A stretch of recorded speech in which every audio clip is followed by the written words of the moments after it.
Hey, how's it going, everybody? Welcome to Cinematic Vibes. My name is Kellen. Venom: The Last Dance marks the end of the trilogy. Yeah, let's talk about that. So, the film follows Eddie and Venom as they embark on one final adventure together. Pursued by a secret government task force and the symbiote god known as Null, Eddie and Venom are forced to finally part ways after a tearful goodbye. But what does that mean for the future of Venom? Here are my thoughts and speculations for this franchise. So, guys, it's been weeks, right, since Venom: The Last Dance came out, and everyone's reviews and reception of the movie, without a doubt, it is the same lackluster Venomverse flick. And if you're someone who enjoys the goofy cheeseball fest of those first two movies, I'm sure you had a good time or will have a good time if you haven't watched it yet. My only appreciation for this movie is Kelly Marcel. And if you don't know, Kelly Marcel is the writer of the first two movies, and her first directorial debut.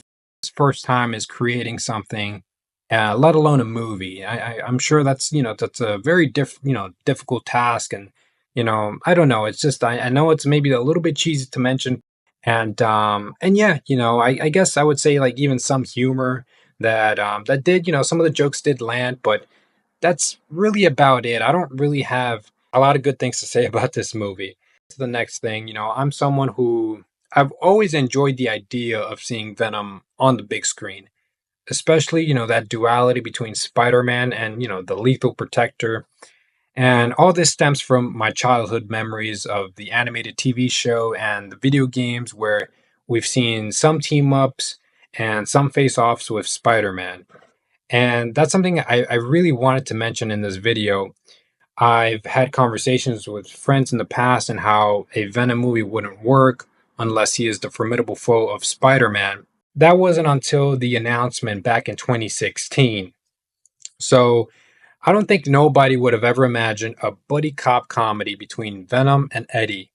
And to me, that is one of the main reasons why this trilogy has such a divisive fan base.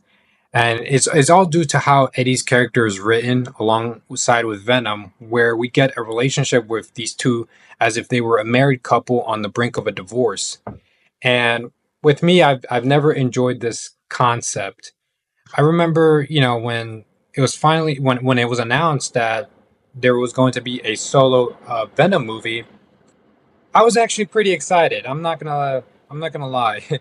I knew that there was no Spider-Man involved, but my first thought was, wow, the first Marvel villain to get his own standalone film in the horror genre. That just, I don't know, that just sounds about right. And I don't want you guys to get it twisted. There was no confirmation or news that it was even headed to that direction. But my fanboyness was just, speculating.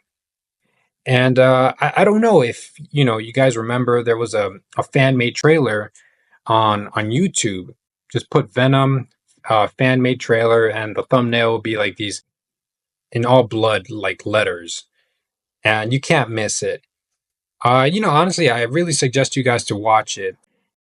I was thinking possibly character study, horror movie about a guy who is battling a disease and gets a symbiote attached to him and unleashes his rage against the world and just maybe down the road faces off against Spider Man.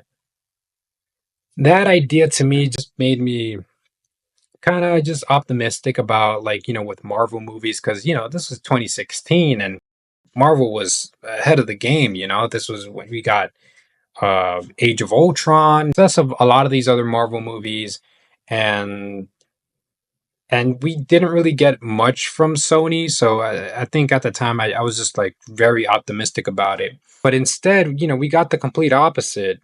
And ever since that first movie, I knew I wasn't really going to enjoy the upcoming sequels. But now that it's finally over, I'm hearing rumors that there's going to be an Agent Venom movie, and I'm sad now, actually. I was really hoping that after Tom Hardy's performance in these movies, we will finally get a Venom reintroduced in the MCU, whether that's Eddie Brock again, or Flash Thompson, or maybe Harry Osborn. The most important question to you guys is, What are your thoughts? Do you want to see this solo Agent Venom movie? Would you rather see him in the MCU? Just post your comments down below, and honestly, guys, I really want to hear your thoughts on all of this.